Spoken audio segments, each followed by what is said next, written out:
Salut les passionnés, aujourd'hui je vais vous présenter un produit qui est le H123D de chez Opsan. Alors c'est le cousin du H122D qui est sorti il y a déjà quelques mois.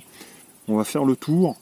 Alors je ne vais pas procéder comme d'habitude, je vais tout de suite vous parler parce que ce drone en fait souffle aussi bien le chaud que le froid. On va voir ce qu'il en ressort. J'ai déjà fait quelques vols et mes impressions sont plutôt bonnes, mais bon, il y a quand même toujours chez Opsan du pour et du contre, mais en comparaison au H122D, pour moi, il est vraiment, il y a beaucoup de plus. Voilà, donc on va faire le tour des caractéristiques tout de suite. Alors nous allons faire tout de suite un rapide petit unboxing.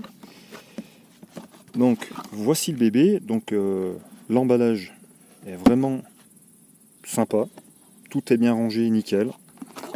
Donc le quad, donc un tripale cette fois-ci, donc pas du tout comme le H122D qui était bipale.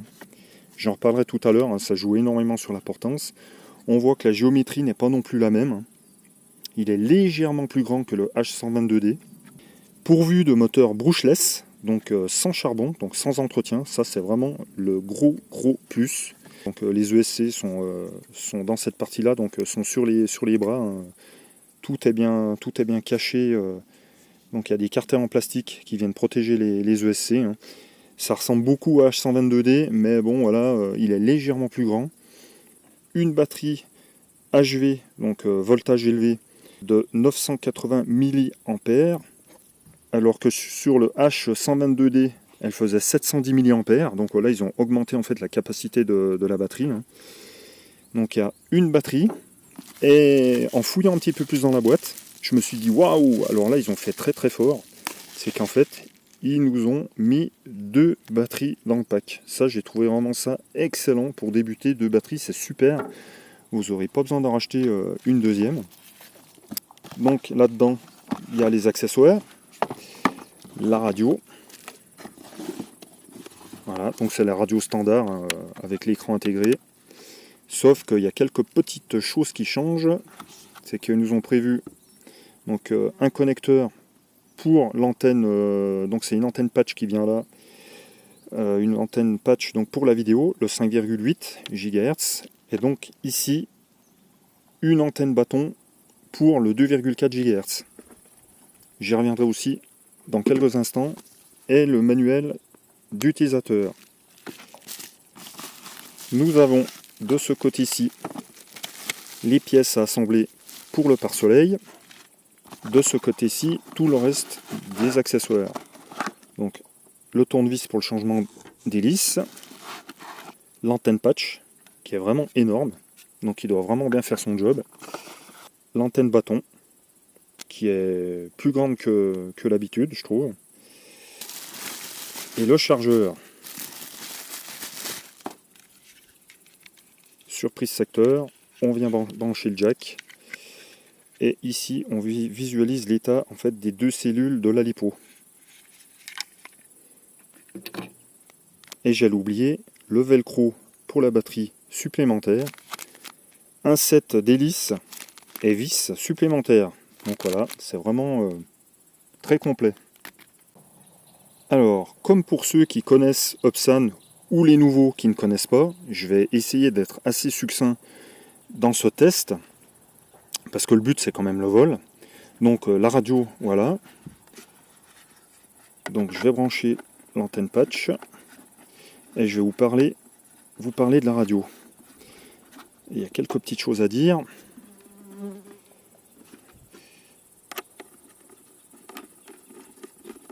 Hop, l'antenne bâton.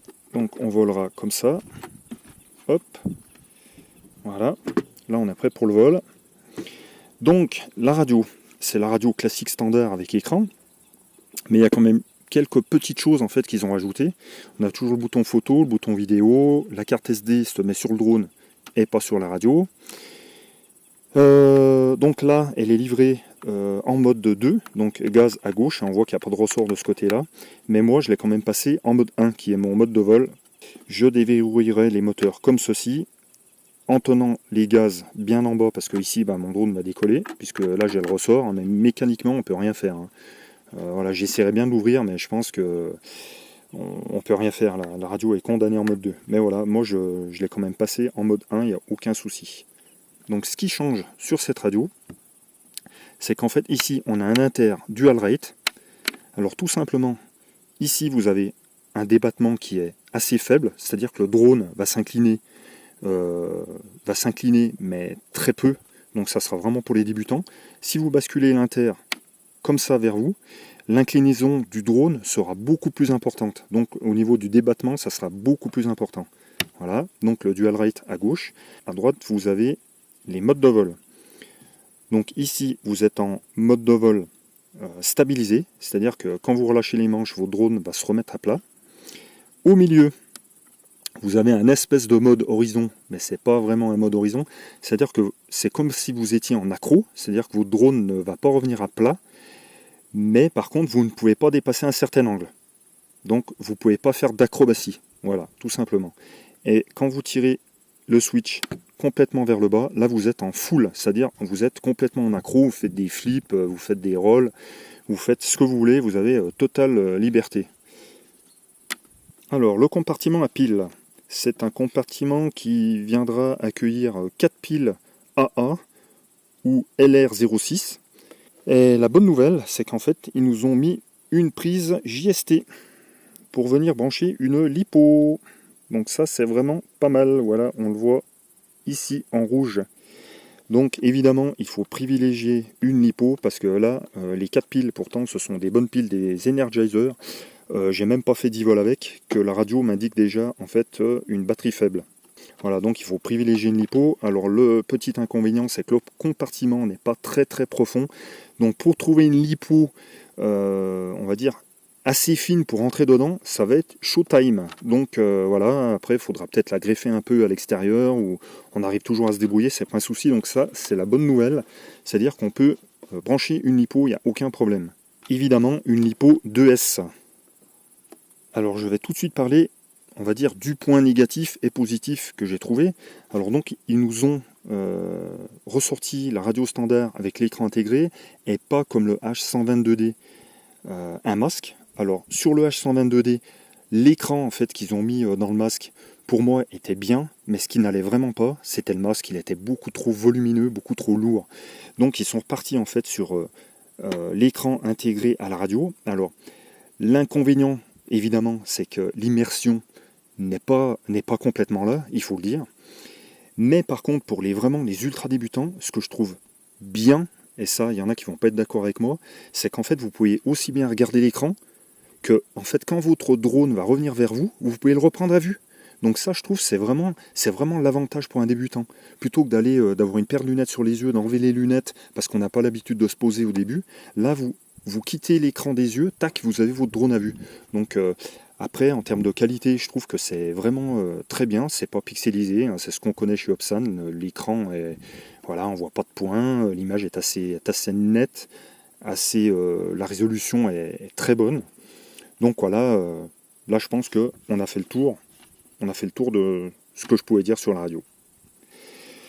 Donc le 122D, il y avait des hélices de 2 pouces, donc ils ont augmenté en fait la taille des hélices. Là on est passé sur du 2,79 pouces, donc 2,8 pouces. On voit tout de suite qu'elles sont plus grandes. Alors elles sont bien rigides, je pense qu'elles seront bien solides.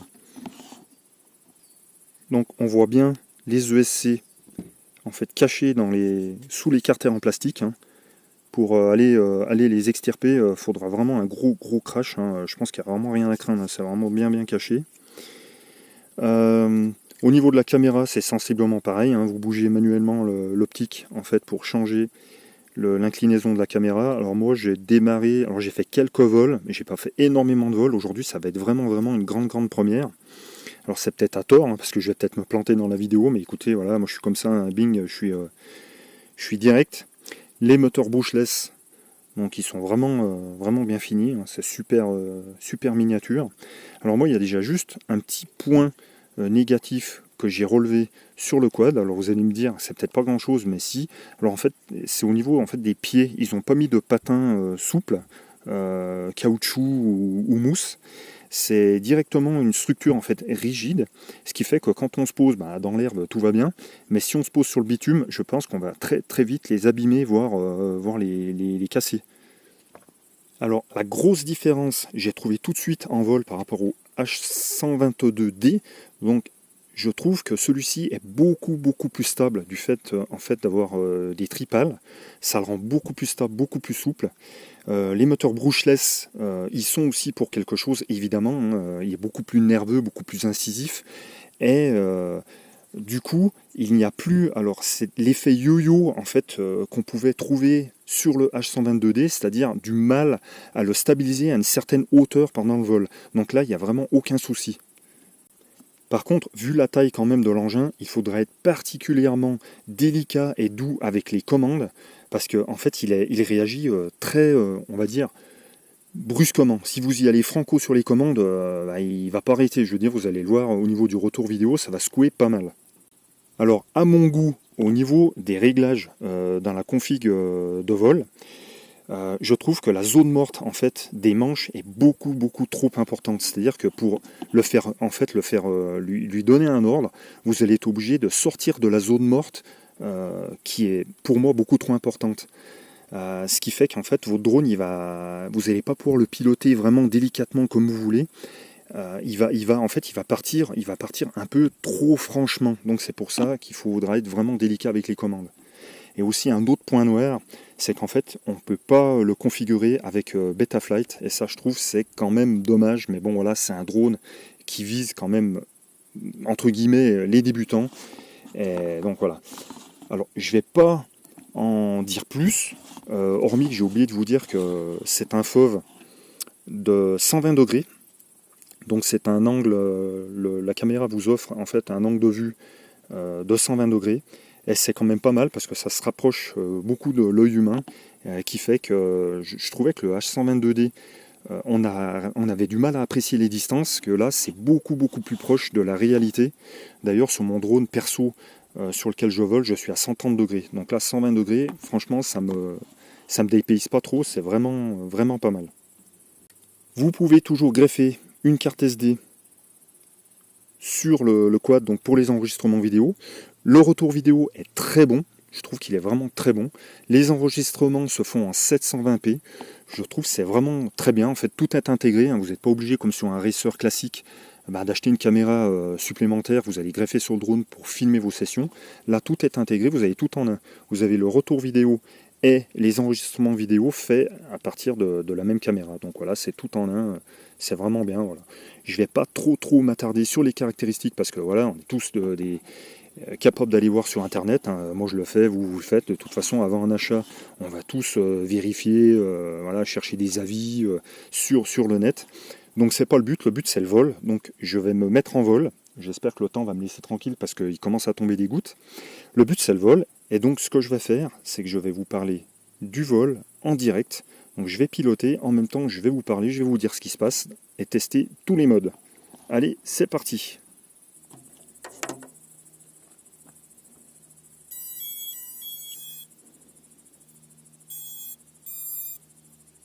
Donc on a le retour vidéo. Donc je vais commencer avec le mode le plus basique, donc les dual rate au minimum et en stabilisé.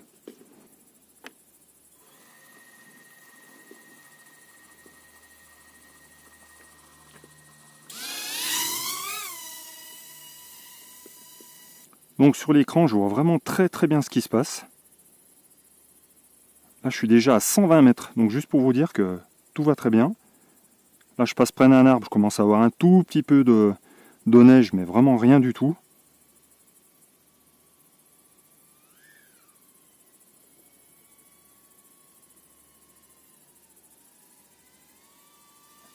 Et là, il arrive vers moi, et donc, ce qui est vraiment bien, c'est que je peux le reprendre à vue, puisque j'ai pas de lunettes. Voilà, là, je l'ai repris à vue. Quand on est dans un environnement ouvert comme celui-ci, il n'y a vraiment aucun souci, quoi. Après, c'est sûr, dans un environnement beaucoup plus technique, beaucoup plus fermé, ça va être beaucoup plus compliqué avec ce type de retour vidéo. Voilà, là je passe vers l'arbre. Donc là je suis en mode stab. Avec les dual rate au minimum. Donc je ne vais pas trop m'attarder au niveau des commentaires sur ce mode de retour vidéo. Hein. Je vais assez rapidement passer avec les lunettes pour vous en faire profiter au maximum, parce que là j'ai vraiment pas beaucoup, j'ai pas assez l'habitude avec... là je passe derrière l'arbre, il y a un petit peu de friture. Voilà, je disais, j'ai beaucoup plus l'habitude avec les lunettes que le fait de regarder un écran comme ça. Mais c'est vraiment, franchement, c'est vraiment sympa, hein, ça n'entache rien du tout au fait de piloter un drone racer en FPV. Hein. Donc en indication à l'écran, on a l'état en fait des piles qui se trouvent dans la radio. On a le niveau de batterie du quad. Ah, le retour vidéo sur la radio est vraiment très très honnête, hein, vraiment très très bien. Hein. Il n'y a rien de spécial à dire. Hein. Ah, j'entends que le drone commence à biper. Alors comme indication aussi de niveau de tension batterie, le drone commence à biper en fait avant la radio. Alors si vous êtes Brutus, un petit peu comme je le suis là, au niveau des accélérations, vous avez vu que le drone en fait saccade. Regardez, je vais le refaire. Voilà, ça saccade. Donc il faut vraiment être doux avec les commandes. Si vous êtes doux, il n'y aura aucun problème. Après moi c'est vrai que l'histoire en fait de la zone morte autour des manches qui est vraiment trop grande, ça me gêne quand même. Parce qu'il faut vraiment incliner les manches pour en fait que le drone change de direction. Ça me gêne un petit peu quoi. Mais bon, pour les débutants c'est pas mal parce que comme ça vous gardez le cap en fait. C'est vraiment sympa, hein, franchement.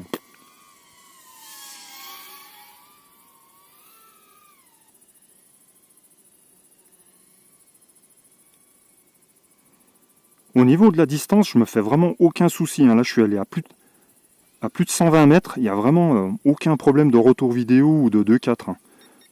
Ah, ça y est. Vous entendez la radio? Alors, quand la radio fait ça, vous avez 1 minute à peu près pour vous poser, même pas. Donc, vous avez largement le temps. Hein. Donc, la radio bip. Et le drone aussi. Les moteurs ne sont même pas chauds. On peut redécoller direct puisque ce sont des brushless sans charbon, donc il n'y a pas de frottement. Donc là, ils sont même pas tièdes. Donc là, je vais réenquiller en fait une batterie, puis je vais repartir. Et ce coup-ci avec les lunettes. Et là, on va essayer de faire ensemble la totale des modes. Alors, je vous avoue que je ne retournerai pas trop au-delà de 100 mètres parce que c'est complètement aléatoire. La première fois que j'y suis allé à 120 mètres, j'ai eu aucun problème. Et là, bizarrement, à chaque fois, je perds le 2.4. Donc, c'est assez limite. Donc, je vais plutôt m'amuser par là. Donc, je vais décoller en mode stab avec les RC rate au minimum pour voir déjà, donc réglage au minimum, ce que ça donne, si on peut déjà bien s'amuser avec ce petit joujou.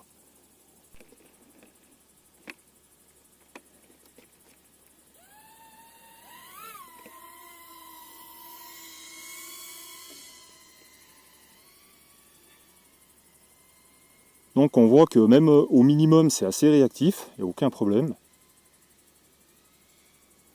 Et à une distance raisonnable, il y a déjà de quoi faire. Bon, moi j'ai un peu poussé le vis et essayé d'aller un petit peu aux limites. Mais c'est vrai que voilà, je l'ai payé de plusieurs chutes, heureusement, dans l'herbe. Là je suis à un endroit qui est vraiment super pour voler. Il y a de l'herbe de partout. Donc là on voit qu'en stab, quand je l'incline, tac, je relâche les commandes, il n'y a aucun souci, ça revient à plat. On va tout de suite passer, aller avec les RC rate au maximum. Voilà, donc là je suis en mode accro plus limitation de l'angle. Voilà, on voit que je ne peux pas incliner plus. Les RC rate au maximum, on voit que ça engage quand même déjà un petit peu.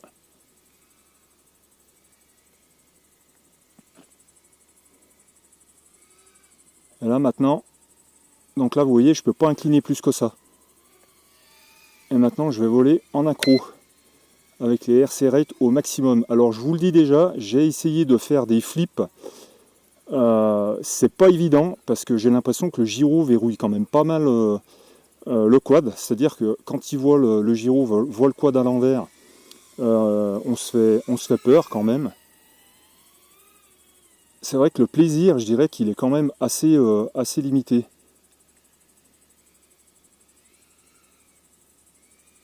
Alors il faut être assez doux avec les commandes parce que comme je vous le disais, je pense qu'il y a une petite latence vidéo. Parce que quand je vole à vue, au niveau des commandes, tout se passe bien, c'est super réactif. Mais dès que je vole en FPV, ça saccade, j'ai l'impression que je manque de précision dans mes gestes en fait. Si vous perdez votre drone, pour le retrouver, pas d'interrupteur sur la radio pour activer le bip, le buzzer du drone. Vous serez obligé d'éteindre la radio pour l'activer. Comme je vous le disais, j'ai perdu le signal. Donc ça c'est assez chiant. J'étais à quoi à 100 mètres. Donc ça c'est quand même problématique. Alors, j'ai changé de spot pour vous parler du mode accro, qui est pour moi assez anecdotique, voire chaotique, tellement son utilisation est quand même, on va dire, assez hasardeuse et compliquée. Il y a pour moi deux raisons à ça. La première, c'est qu'en fait, le drone ne garde pas en fait l'inclinaison que vous lui avez donnée. Il y a un espèce de retour à plat incessant. Alors bon, ça se fait relativement lentement, mais voilà, en fait, le drone ne garde pas vraiment l'inclinaison que vous avez donnée. Ça, c'est la première raison. La deuxième raison, c'est que on a l'impression qu'en fait, une fois que le drone est dans un autre plan que le plan en fait horizontal, dès que vous allez faire des acrobaties, on a l'impression que le gyroscope s'affole. Et donc les acrobaties deviennent hasardeuses. Et en fait, quand on se croit revenir à plat, on est encore sur le dos, sur le côté, c'est vraiment assez hasardeux. Alors, sur un simple retournement, regardez comment ça se passe. Le drone est quand même relativement secoué, ça se passe très très vite. Alors là, j'ai eu entre guillemets la chance de bien me repositionner à plat, mais c'est pas toujours le cas.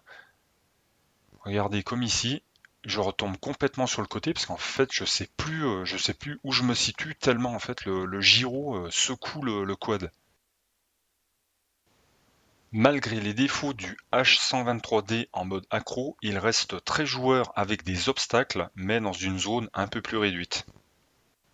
Je ne pense pas me tromper en disant que le VTX émet en 25 mW car dans cet hôtel désaffecté, j'avais quand même un petit peu de friture en retour. Allez, dernier passage qui va nous emmener tout droit vers la conclusion du test de ce Upsan H123D. Comme vous l'aurez compris, ce H123D me laisse un petit peu sur ma faim, comme je l'avais déjà pressenti en fait au tout début donc de mes premiers vols. Donc petite précision en ce qui concerne la LED frontale, j'ai mis un petit moment avant de trouver comment l'allumer. Alors il faut chercher, c'est la nouveauté, c'est qu'en fait il faut chercher, il faudra tout simplement appuyer longuement sur un des trims de la radio, donc là notamment moi c'est celui de droite et la position basse. Donc j'appuie, je maintiens, voilà, donc ça affiche LED switch en rouge, elle est allumée, je rappuie longuement, voilà, LED switch, et elle est éteinte. Alors par contre, faites attention quand vous faites cette manip de ne pas dérégler vos trims. Voilà, ramenez-les bien au neutre, c'est quand ça fait le bip aigu. Petite précision en ce qui concerne les fréquences 2, 4 et 5,8.